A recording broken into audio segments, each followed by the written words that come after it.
Okay.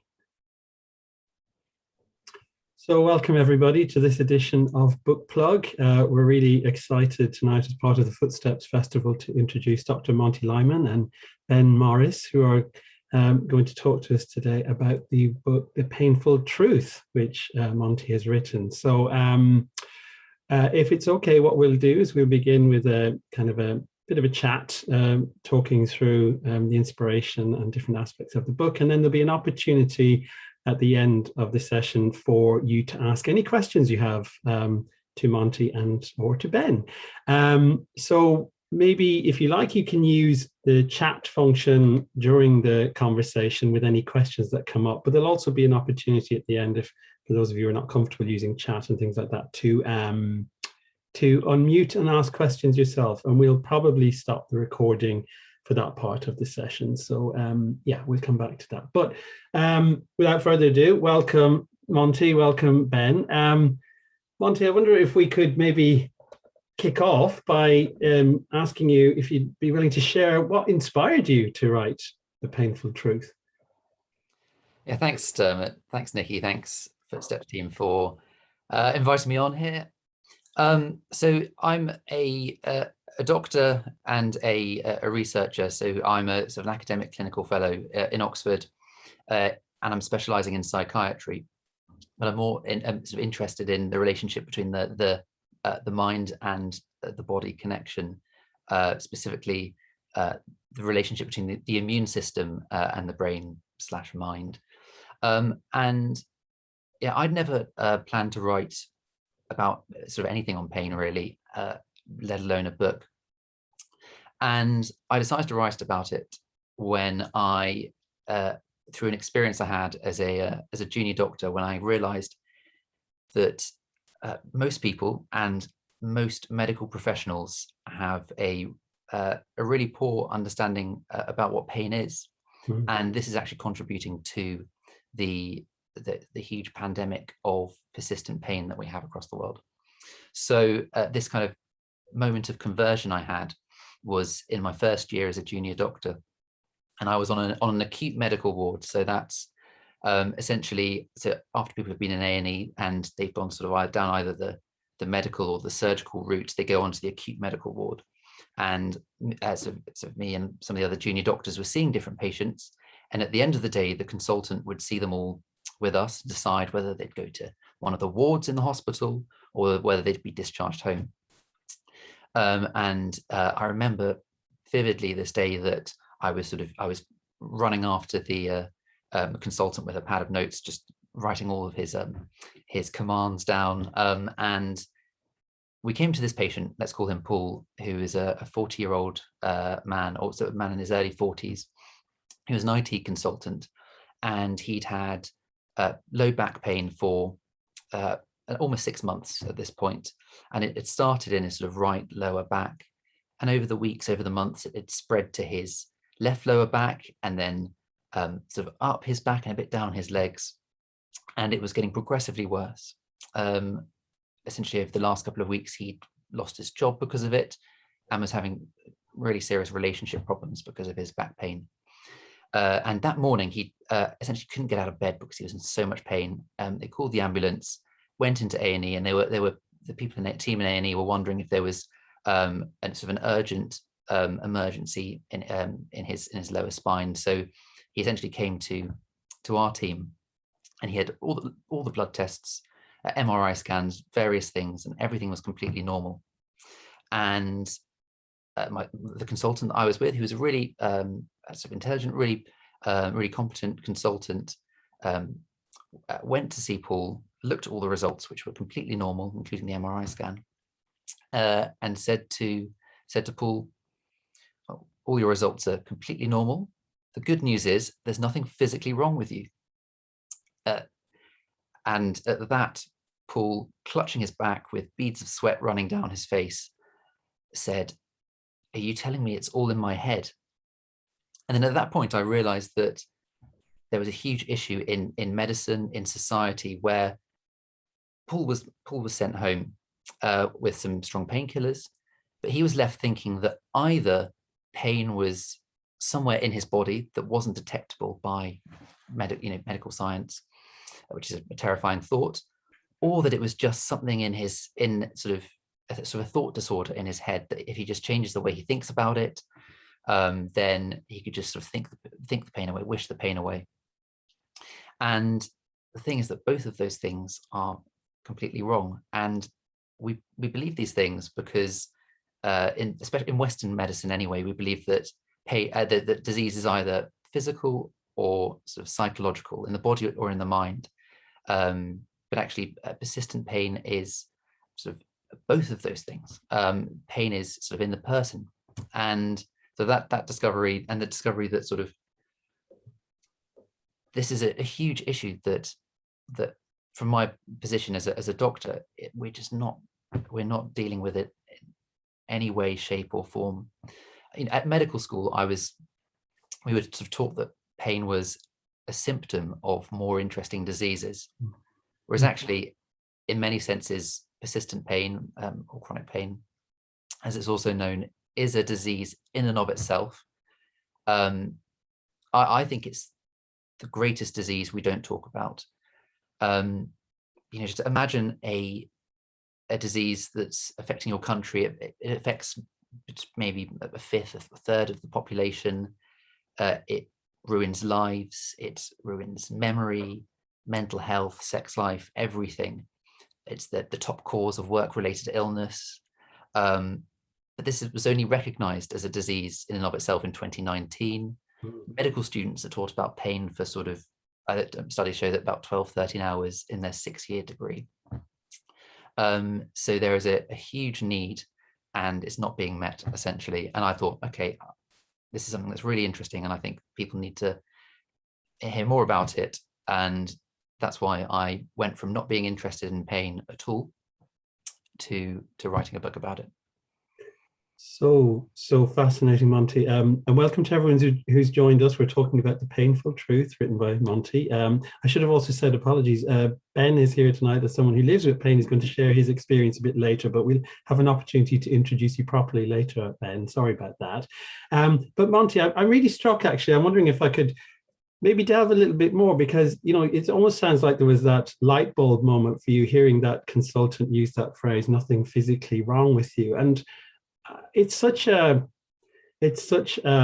commonly used phrase. I'm wondering what made that stick out for you? Why did that pique or spark your interest or kind of curiosity? Yeah, that's a really, really interesting question. And I think at that point I'd assumed, like most people I think do, that pain is an accurate measure of tissue injury. So if you have a small amount of damage, then you'll have a small amount of pain. If you have lots of damage somewhere in your body, you'll have lots of pain, and it's this sort of equal relationship. And just this episode made me think that this sort of clearly isn't the case. I mean, to some extent, in terms of short-term pain, that often is the case. If you squash your thumb under a laptop, it hurts a bit. If you squash it in a car door, it hurts more. But actually, in terms of, I just realized there are so many people living with severe long-term pain when the issue in the tissue, the injury, had either completely or partially healed. And then it made me think of things like, well, how does that explain if pain is equal to injury, how does that explain the placebo effect, or how does that explain cases where people end up in severe pain thinking that they're injured, but actually it turns out that there isn't any injury at all? Or what about, say, soldiers on the battlefield who have bullets sort of shot through their arm, but they don't feel pain until they're in a safe place? And I began to look through the science and look through the sort of modern pain science, which is something that's kind of really taken off over the last couple of decades, which the medical textbooks definitely haven't. Well, when I was at medical school, hadn't got wind of. And I began to realize that this belief that pain is a measure of tissue injury is, I call it the great painful untruth, and that actually leads to loads of issues. Whereas actually the painful truth, I mean, spoiler alert, I mean, do feel free to read the book as well, is that pain is a protector. Pain is a protective mechanism. And there are different metaphors that I use in the book and that I use from other people. And looking at the different sort of aspects of science of pain, it's when the importance of understanding that that's a paradigm shift from pain being a measure of tissue injury, an informative tissue injury, to being something that is trying to protect us, even when it's ruining our lives and it's horrible and it's persistent. That just understanding that truth is not going to cure your pain in and of itself, but it is the key. It is the start to a journey of understanding that can lead to reductions in pain and in some cases a complete curing of pain. So that's why that sort of fundamental truth is something that I kind of was quite sort of became quite evangelistic about. Absolutely. So you kind of answered a question I had in my head, which is, what is this truth? So this idea of pain as a protector. I'm curious, Monty, in your kind of research in writing this book, as well as obviously your kind of training. Now, many people who will be watching this will be living with pain for many years, and beyond the time when the body would have been expected to go through healing. That classic definition. Are you able to say a bit more about what are your thoughts in writing this book around what is this chronic pain protecting us from? That's a really good point. And pain is part of a sort of I think of it sort of as a trident of systems that our body has against danger or threat. It's about survival. And there's sort of three prongs of this trident. When we're threatened, when our physical integrity is threatened, our sort of the nervous system, of which pain is a big part, hormones, think of the fight or flight response and adrenaline and all that kind of stuff, and also the immune system as well. So they all play a big part. But the most important thing out of everything is survival, and pain plays a huge part in that. And what's quite interesting is that actually, say when I mentioned the soldier on the battlefield, say a soldier loses their arm on the battlefield, and they don't feel pain until they're somewhere that's until they're in a place of safety, and then the pain starts. That's commonly thought that that's sort of adrenaline that's causing that, but that's not actually the case. It's the brain's own opioids, sort of pain relieving medications essentially in the brain. And that's because the top thing is that the brain wants to do is to survive. And actually in that very rare case, in most cases, pain is a very important teacher in teaching us to avoid that thing that's causing damage or danger to the body. But in that case, actually, pain would hinder your chances of survival, and you just need to get out of there. And then once you're out of that imminent danger, then the most important thing about your survival is this damage to your body. And why this sometimes persists, because it sometimes doesn't make sense, is a really interesting question. I think there are lots of things that go into it. I think part of it is because our sort of modernized society isn't the society that our bodies and our brains have adapted to. And I think instead of being exposed to very terrifying saber-toothed tiger type stresses in the short term, we are drip fed stress all the time, whether it's through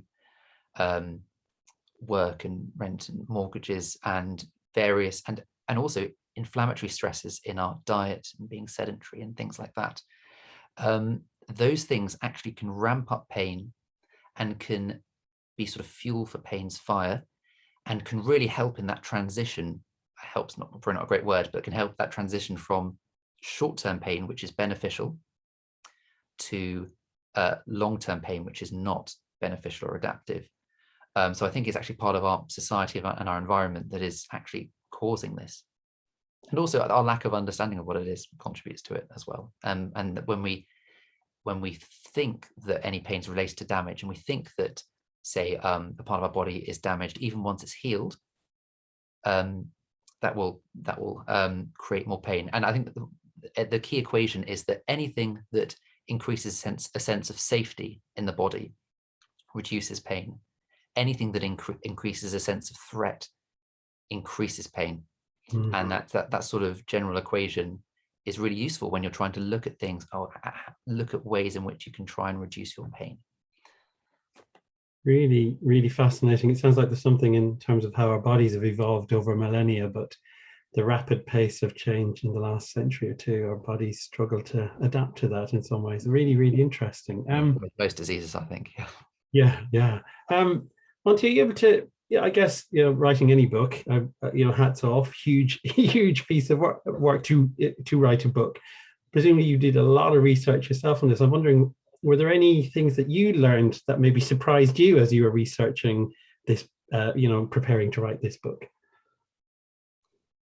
Yeah, that's a great question. I think what sort of, I guess the main takeaway I had was actually the interactions and the stories I had of people who live with, either people who live with very unusual experiences of pain. So I met people who don't experience pain due to various genetic conditions, or it's not experiencing pain, but not experiencing the danger detection, but it's essentially not experiencing pain, or people who feel pain when they see other people experience pain.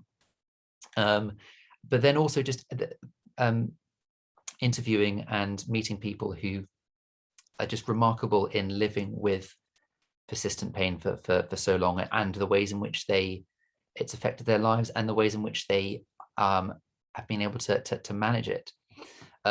Such as Ben's story that we're going to hear later. It was a privilege to chat with him about his story. But I guess probably the most sort of shocking thing in terms of a surprising thing that I found in the research was that I've lived with quite chronic irritable bowel syndrome for as long as I can remember, and it was always dismissed because people often say, well, quite a lot of people live with sort of quite mild irritable bowel syndrome, but this is the kind of stuff that I sometimes couldn't get out of bed, or couldn't get up, and I was sort of hunched over for ridiculous amounts of time because of it. And that's been going on for maybe 20 years or so. And when I was interviewing a hypnotherapist for the book, looking into hypnosis and persistent pain, I underwent some hypnotherapy for. I was thinking, I'm interviewing this person, I can get a free session for myself, and the session went well, and I was visualizing the pain was in a different way, was really interesting. And then he sent me the hypnotherapist sent me the recording, and I sort of did self hypnotherapy sort of every morning for a couple of weeks. And after about 3 weeks, 4 weeks, this irritable bowel syndrome, which no kind of diet change had affected at all, completely went away. And a few years down the line now, it's still gone. And that was early on in my research for the book. And just understanding the power of the brain, not saying that you can just think your pain away, not at all, but actually the brain is incredibly changeable. Plastic is the term that's used. And there are various ways in which we can use that to change the brain body experience and reduce pain. That was shocking in a great way.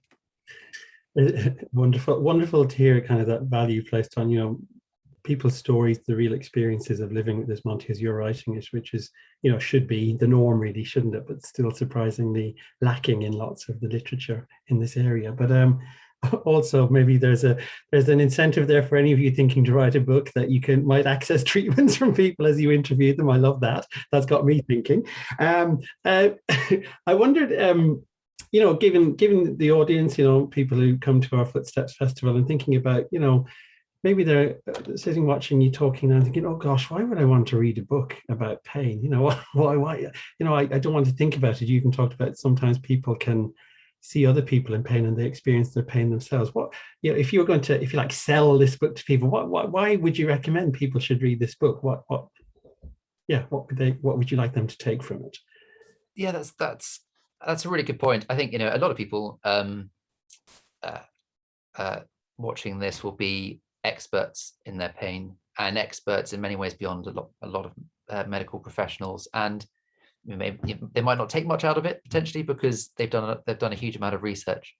But I think this book is intended to be helpful. The main intention of the book is to try and transform the minds and convert people who are essentially still believing that the mind and the body are completely separate, and that's affecting the way that they see others, or they see their pain, or the way they treat people in pain. So I've also hopefully gone to the level of depth and research and interviewing, where it can be really useful to people who also live with persistent pain and have been living with it for many years. So perhaps some of the, I think one of the kind of not unique aspects of the book, but I think interesting aspects of the book for people who have perhaps read lots of the science or have read lots of self-help books about pain, because this isn't really a self-help book necessarily. The last chapter does address that, but it's not. Is looking at some of the really interesting case studies of people with sort of very rare conditions that actually shed light into what pain is, and also looking at some of the really new studies that also from a different angle shed light on what pain is.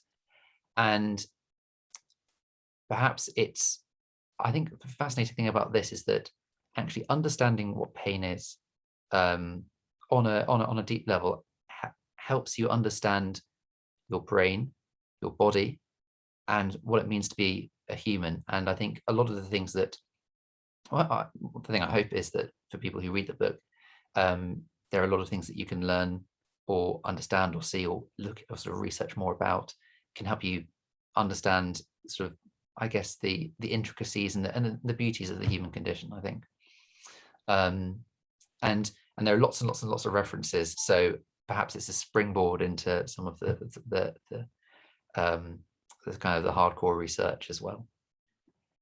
Wonderful. I think you're perhaps underselling yourself, being modest, Monty, in terms of, you know, writing. You've talked already about, you know, the almost like the false separation of the body and the mind, and how that's led to lots of problems now, as well as understanding more about the pain and how that can help us perhaps change our stance towards pain and how we work with it. But pain is complex, right? And so I guess this book is a wonderful way of being able to present some of these really nuanced kind of complex concepts around pain in a really, really digestible, readable way for people to and have that time that a book can afford over maybe a few minutes in a clinic in front of somebody, to be able to appreciate that talking about the brain, talking about these systems of the body isn't in any way suggesting the pain is not real. I think that's really valuable as well. So sorry, I'm plugging your book now for you as well, Monty. But I think the much better than I did. But also, yeah, just that you have a very nice writing style. It's very readable. So that's always, you know, because it can be a heavy topic to read about pain, you know, in your spare time. I wonder if this is maybe with that in mind and thinking about, you know, the pain, maybe now it would be a nice time if you'd be willing to perhaps share a passage from the book and introduce that to people so they get a sense of how the book reads. Damn it, thanks. Yes, sure. There are a number of ones I was thinking about, but I think this one is a metaphor that I use that involves that uses dogs. So I think people might like that. My parents' dogs while I was growing up. So it's a metaphor about persistent pain, and then I talk a little bit about pain in general after that, just with the caveat that there is no metaphor for pain that is completely right, that explains pain completely, but hopefully this can be an angle that people can find useful. And it's a way of showing that pain is often overprotective, but is always trying to help us. So just for context, this is about me growing up and my parents' two Springer doors. And so, yeah, I'll start. So my parents took them in when they were 8 months old. Apart from not being trained at all, it appeared as though they had experienced a happy puppyhood. They were both inquisitive and showered anyone who visited the house with licks and love. That was until the dogs were about 2 years old, and I first invited my friend Josh over. When Kiki, the female of the pair, saw my 6-foot-tall, sandy-haired friend walk through the front door, she went berserk. She simultaneously wet herself, started to bark threateningly at Josh, and positioned her quivering body between us in an attempt to protect me. She went on to do this every time Josh came over, but only for Josh. Then one day, one of my brother's friends, who looks not too dissimilar, did the same reaction from poor Kiki. Now, it's reasonable to assume that, sometime in Kiki's first 8 months of life, a Josh-like man had harmed or scared her or her owner. But now she was threatened by anyone who resembled that old, genuine threat, even though they were harmless. I couldn't get Kiki to be comfortable with Josh by getting angry at her. That would just make things worse. Nor could I sit her down and explain everything logically to her. What I had to do was slowly provide Kiki with information, evidence that Josh was safe and friendly. Having her in the room while I was spending time with him, getting him to play outside with Hector, her extremely chilled out brother, and eventually throw the tennis ball for her. Slowly and steadily, with a step backwards for every few steps forwards, Kiki began to trust Josh and relax in his presence, and eventually they became great friends. Whether you prefer to see pain as an overprotective dog or any other metaphor, we need to understand that pain can easily exist in the absence of injury, and overprotection is often the root cause of chronic, persistent pain. The most effective, evidence-based treatments for chronic pain are ones that provide our brain with evidence of safety and reduce evidence of threat. Trying to fight pain with anger or denial never works, and therapies designed to remove a supposed issue in the tissue rarely work, or rarely work in the way they purport to. Modern medicine loves words of war and fighting metaphors, and perhaps this is appropriate when our body is being attacked by foreign invaders, think of COVID-19, or by our own cells going rogue, think cancer. But pain is trying to help us. Pain is a friend. Pain is a doctor, teacher, and bodyguard. Pain is a guardian angel, rather than an informant of injury. Knowing that pain is always trying to protect us, even when it is ruining our lives by being overprotective, is the first step towards living with, reducing, and even eliminating persistent pain. Equipped with this simple but revolutionary truth, that pain is a protector, we can begin to enjoy the stories and science behind this fascinating feeling, and even start along a road to recovery. So that's the end of my first chapter, where I try and explain pain using different metaphors. Yeah, hopefully that people's appetite. I'm sure everyone will agree that was really, lovely to hear. Well, so I'm a clinician that I works with people with pain. It's got me thinking about, ways to explain or introduce, kind of maybe some types of approaches like almost graded exposure, desensitization, these types of treatments. It's a really nice metaphor to introduce some of those perhaps different ways, as well as reframing pain, thinking about it differently. I love that idea of moving away from battle kind of language and thinking more of pain in the ways that it might help us. Really lovely. Thank you for sharing that with everyone. I'm sure you've whetted everybody's appetites, but maybe it's a good point to suggest where can people find your book if they wanted to get it? Good point. It's in any reputable bookstore, online or in person. There's an audiobook as well, although I actually read that myself, so I haven't listened to it. I couldn't bear listening to it, but apparently it's okay. So there are lots of different ways you can access it. all the usual online stores, I'm sure, that people can Yeah. access, ethical and otherwise. But also a lovely metaphor maybe to share also for a plug for our Footsteps Festival, because we have a pet corner that Nikki is leads up. So really, I'm sure lots of our audience will be able to relate in terms of thinking of animals and thinking about their pain as well. So thanks for that. Great, a really wonderful example.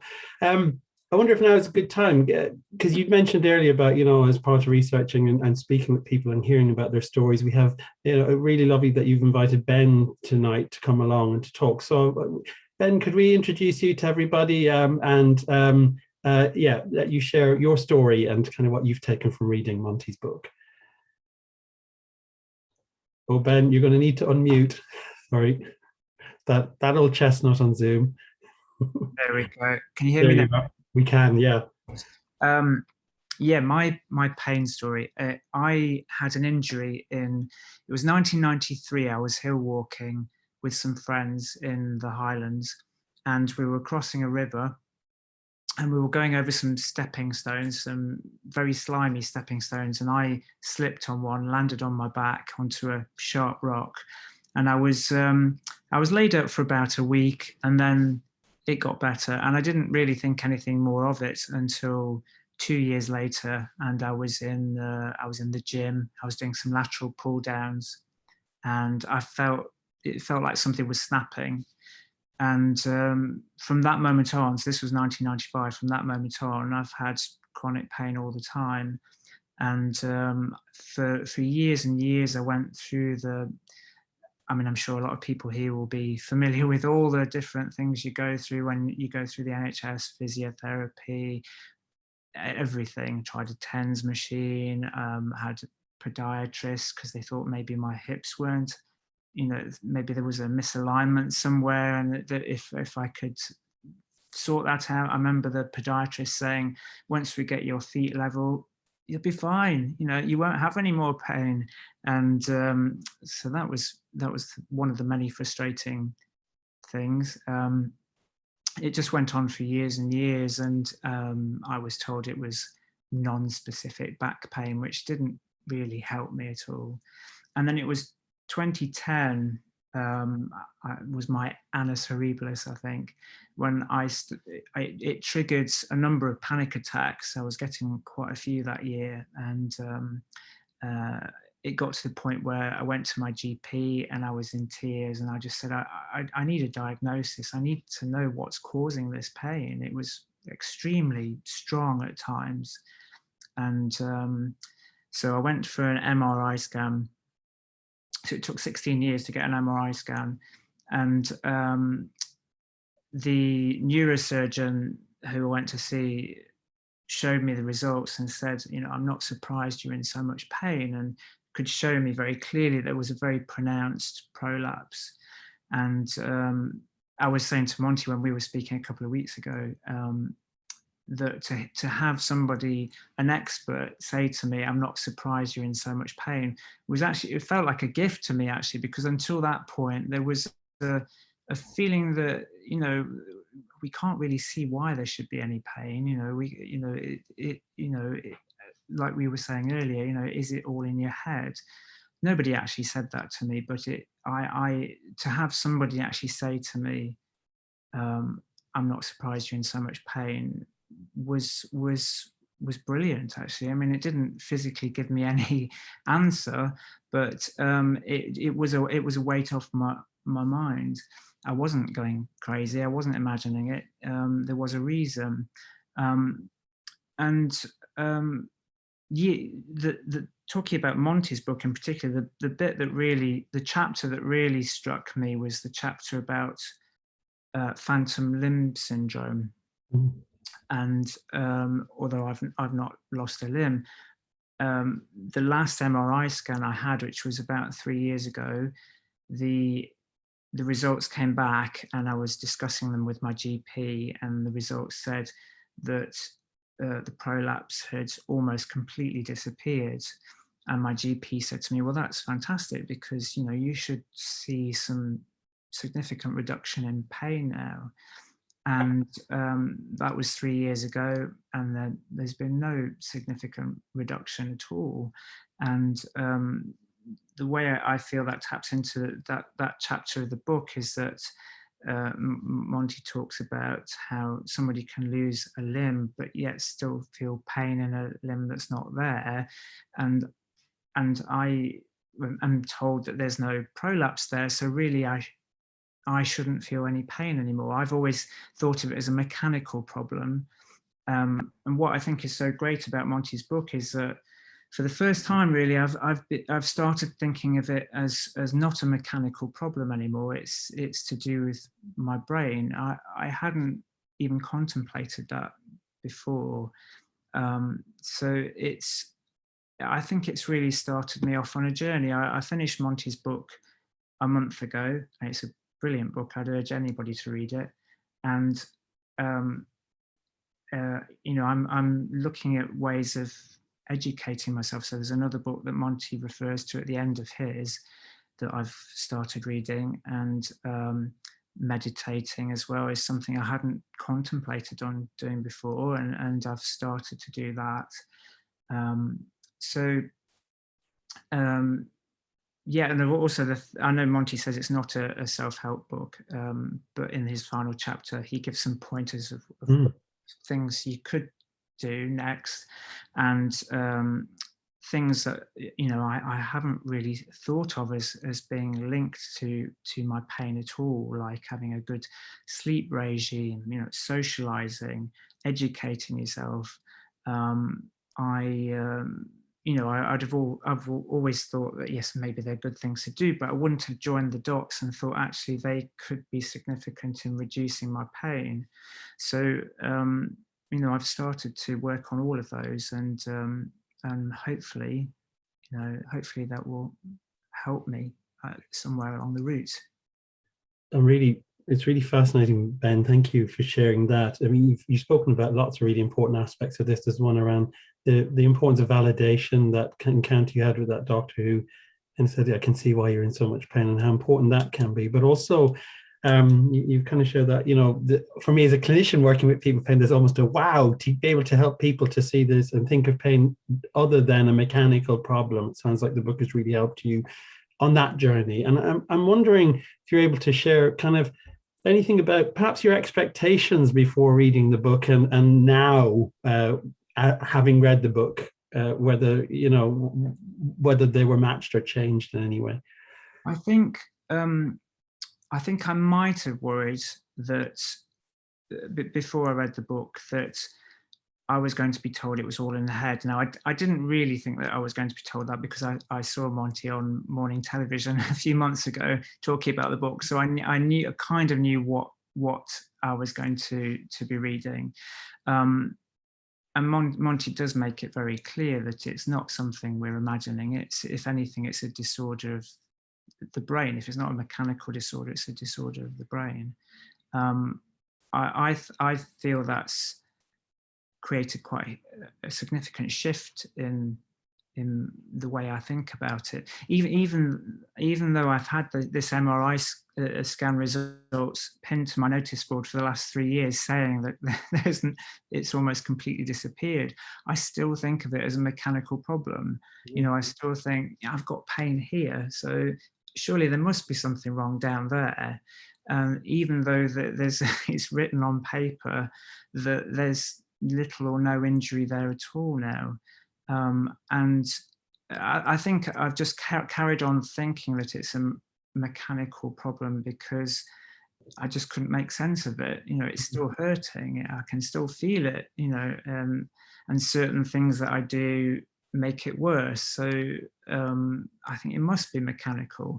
It's not that I didn't believe the MRI result, but I just couldn't make sense of it. Whereas having read Monty's book, I can now make sense of it. So I don't think I answered your question really. I rambled a bit there, but oh no, you absolutely did. I think really that kind of that's really interesting. That kind of almost that nervousness about reading it, that it might be suggesting, you know, that it's still there, that it might be suggesting that it's in your head, but actually reading it, it didn't do that. No, it definitely doesn't. No.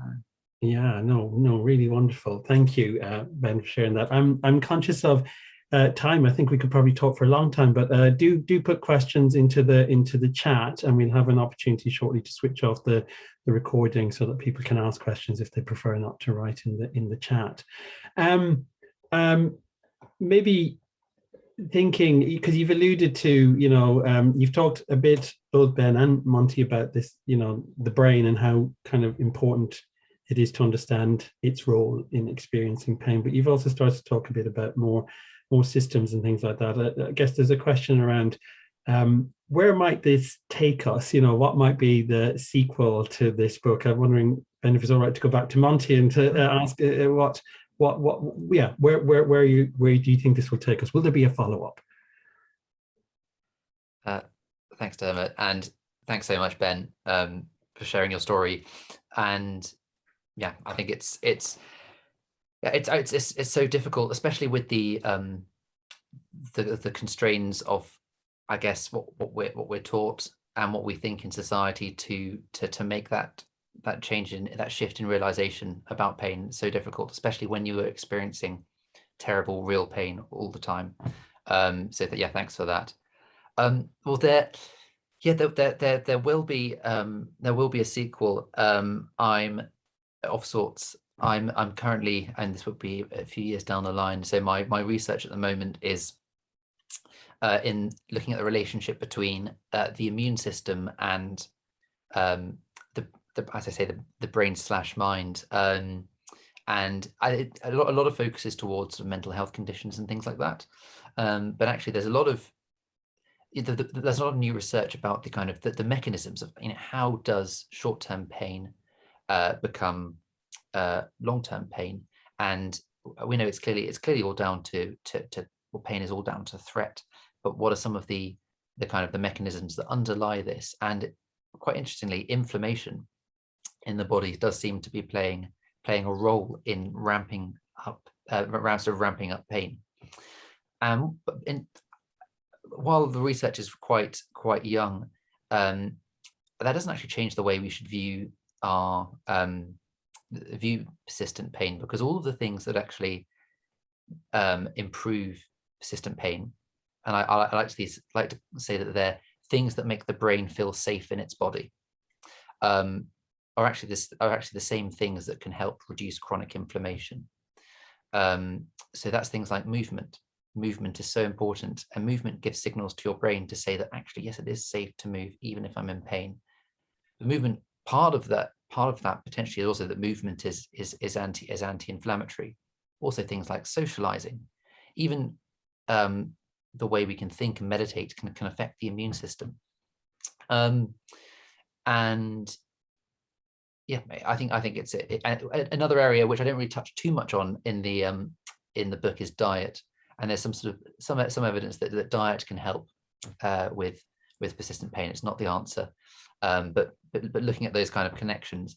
But yeah, so that'll be a few years down the line.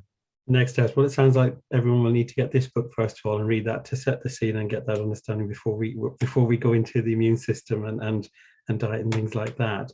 And actually, it's interesting what you said. I'm looking in the chat as you're talking, Monty. I see Anne. I don't know if you're happy to unmute and read, but I can read out what you said, because you've talked a bit about whether we can learn from Eastern cultures where they continue to see the body as one and more regularly use movement, breathing as tools for well-being. It sounds like it's aligned with some of what you've just said there, Monty. Definitely, yeah. Great question. I think the Western Enlightenment and the sort of subsequent Industrial Revolution was fantastic for science in many ways, and brilliant for things like surgery and medical technology and pharmacology. But I think the whole sort of Western scientific method, which itself is also embedded in sort of kind of mind-body dualism, the idea that the mind is separate from the body and that humans are kind of machines, that actually is just a very terrible way of understanding the relationship between the brain and the body. And I think that some Eastern cultures, they're all very different cultures, Eastern cultures, but say traditional Chinese medicine, for example, has a much more sort of holistic idea of the relationship between the body and the mind. And this is just through thousands of years of observing what works.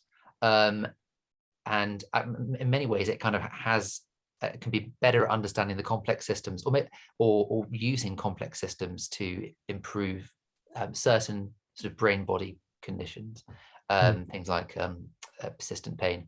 So, for example, Ted Kaptchuk, who is a great pain researcher in Boston, he essentially went to medical school in, I think it was Macau or Hong Kong, and actually learned a huge amount from sort of traditional Chinese medicine, and has brought that into his lab in Harvard. And they've done amazing research on, say, the placebo effect, and actually how, I mean, there's some very, very interesting research that he's doing that suggests that actually telling people that it is a placebo can still improve pain. Its deception is not necessarily part of that. But actually, I think yeah, Eastern medicine, in terms of understanding that, say breathing techniques and movement, and just seeing the body as a whole is useful. Yeah. So combining that with kind of advances in sort of Western, I mean, it's quite reductive to call them it's sort of Western medicine and Eastern medicine in many ways now because of globalization, but definitely, basically, I think it's a yeah, very useful, and it's good that it's being picked up in some ways in the West, or where we are anyway. Yeah. Yeah, and it sounds like for you, Ben, it's whetted your appetite to explore things like meditation and things like that. I think you mentioned as something. Yeah, definitely. Monty mentions curable very briefly in the book, and that's something we were talking earlier. I actually, they've got a Black Friday offer at the moment, so I leapt at it and joined yesterday, and so I'm quite interested to explore that. I think Monty's book is probably the only book that's left me feeling hopeful, actually. And I've read quite a few pain books over the years, and I think this one, I feel like it's giving me a direction, whereas the others, I never have felt that before. So it's a really engagingly written book, and I think for somebody like me who doesn't have a scientific mind, really, there's quite complicated stuff in there that's explained really quite easily for people like me to understand. So yeah, it's a great book. If that isn't the best kind of for volume, for the second edition, it left me feeling hopeful. I don't know what is. That's really important, isn't it? The importance of holding on to hope when you're living with something like pain. You mentioned curable, and I know that in that they talk about somatic tracking, and there's a comment in the comment in the comments from I-C38. I'm sure that's not your real name. That says, explore the fascinating feeling that you said, Monty. I really like that. Pain is fascinating, although I know it doesn't seem that way when we have it. Perhaps when I'm practicing somatic tracking, I will use this terminology from now on and see what effect it might have. Thank you, Monty. So that's really encouraging comment there. Thank you. I'm conscious of the time, and perhaps giving an opportunity for people who might like to ask questions verbally. So what we're going to do is I'll just say thank you again, Dr. Monty Lyman, for coming to talk tonight about The Painful Truth, available from all the usual outlets, but yeah, visit your local bookstore if you get a chance as well. They need your help. But we're going to, if it's okay, switch off the recording now, and also thank you so much, Ben. I think really powerful to hear your experience of reading this and living with pain. Thank you both so much. We'll stop the recording now and have an opportunity for questions from the audience.